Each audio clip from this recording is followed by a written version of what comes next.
the fog I fall, well, I was just following you. When you said, do as I do and scrap your fade ways, dial a cliche, grow up, be a man and... I quit my job as a TV journalist. Twice, in fact. Both times were terrifying. I mean, I was excited to see what was next for me, but because I wasn't sure of what was next for me, well, it was mostly terrifying. For as long as I can remember, I was obsessed with reading, writing, storytelling.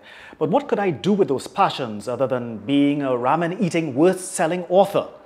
So when I got hired by a television station at the tender age of 21, I thought, man, this is it. I can actually make a living doing what I love, which is writing. Exposing corruption, capturing history in the making, I was doing something that could make a difference, something that mattered.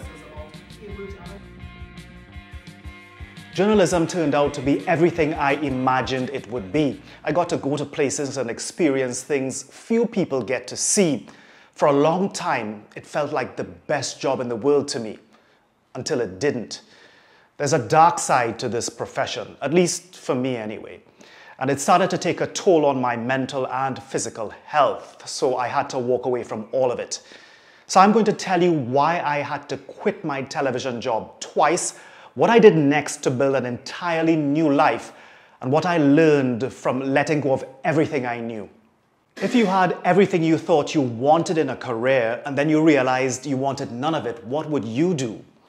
The first time I quit my job, my boss called me into a meeting one morning to tell me that the company had decided to change all of my job responsibilities. This was the first I was hearing of it, and the change was pretty big, so I decided right then and there, that's it for me, I'm quitting. In fact, by the time he finished talking, I was done. Little did he know, I'd secretly been interviewing with another company for a job for over a month. I was at the third stage of interviews. Things were looking pretty good. Little did I know that company had decided to go with someone else. They just didn't bother to tell me. Things were looking pretty bad. So I went for several months without any prospects, without any income, and it was tough. It was a struggle. Did I regret quitting? Absolutely not. No, actually, this is not the monologue. This is the intro. The second time I quit my job, I did it entirely differently. And this was several years later at another television station. So I was doing a morning talk show, but I decided it was time to move on. I wanted to start my own business. But I kept one foot in that morning talk show and another foot in building my business because, I liked the comfort of a steady paycheck from the morning talk show. Eventually, as the business took off, I was able to walk away from the morning talk show and become a full-time entrepreneur. Now, in between those two quittings, I was laid off from my job in the media twice. But look, I had a 20-year plus career in the media, so lots of stuff can happen within that time frame. But anyway, let me get into why I had to walk away from my dream job. Many people gathered here this morning thought would never come has. Who walks away from a job on television anyway? I mean, it checks all the boxes. It was my passion, my purpose, the money. Well, no, the money sucked. But there was the respect, the recognition. Look, I will never forget that day I was crawling on my belly in the middle of a shootout between a criminal gang and the police. This was incredible. All of my friends had desk jobs. Every day I was reporting to the set of a John Wick movie. Even if you're fit. Is the only exercise I get and I ain't fit. Dennis, thank you for being here with us. Journalism was fun. How many people can say that about their jobs? But it was also stressful. I don't think I really appreciated just how that stress affected my mental and physical health. Not until several years later anyway. When I was doing morning talk shows, I'd have to get up way before the crack of dawn and be at the office. Driving to work in the dark, I took the dark with me. I'd feel depressed. I'd have this lump in my throat. Have you ever worked a jealous job? Because that's what journalism was like for me. I can't tell you how many times I was about to leave the office at 5 or 6 o'clock in the afternoon with my bag on my shoulder and everything, and I'd get a tap on my shoulder. You know, there's been a fatal accident wherever and you need to go cover it.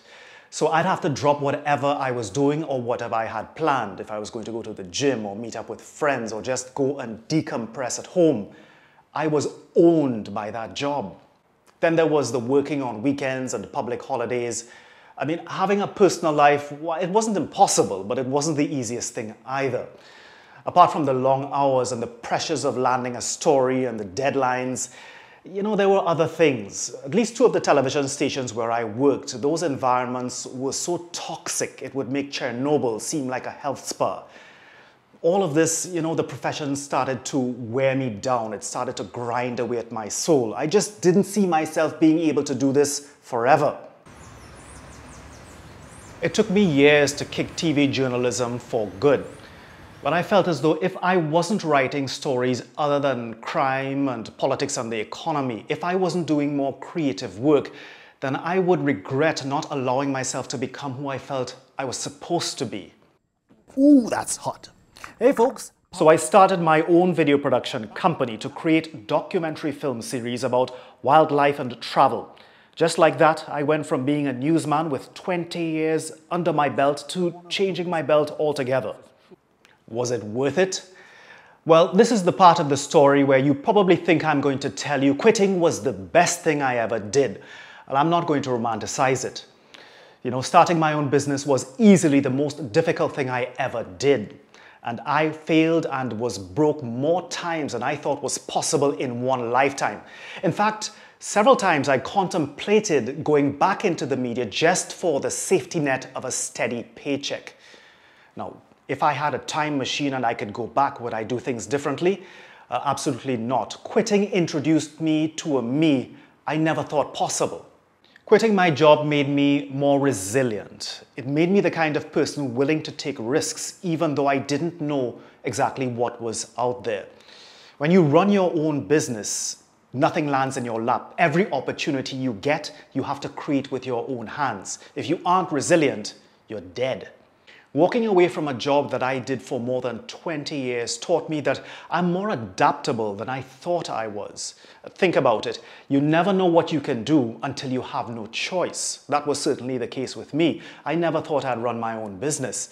And now I'm really enjoying, you know, transferring the skills that I'd sharpened all those years when I was on television to what I do today, which is creating YouTube videos and TikToks and Instagram Reels. I'm using the camera in ways I just couldn't when I was a newsman. When I create content, I get to express my ideas in creative ways, and I love seeing it come together in the edit. Now, I don't want to tell you how to live your life, but don't stay in a job that makes you miserable, but pays you just enough to show up for that job that makes you miserable. Think about it. Make an exit plan. Even if it takes you years, like it did in my case, quitting your job really can be the better thing for you if it gives you a better quality of life and a greater purpose to being. Are you thinking about quitting your job, trying something else in your life? Let me know in the comments below.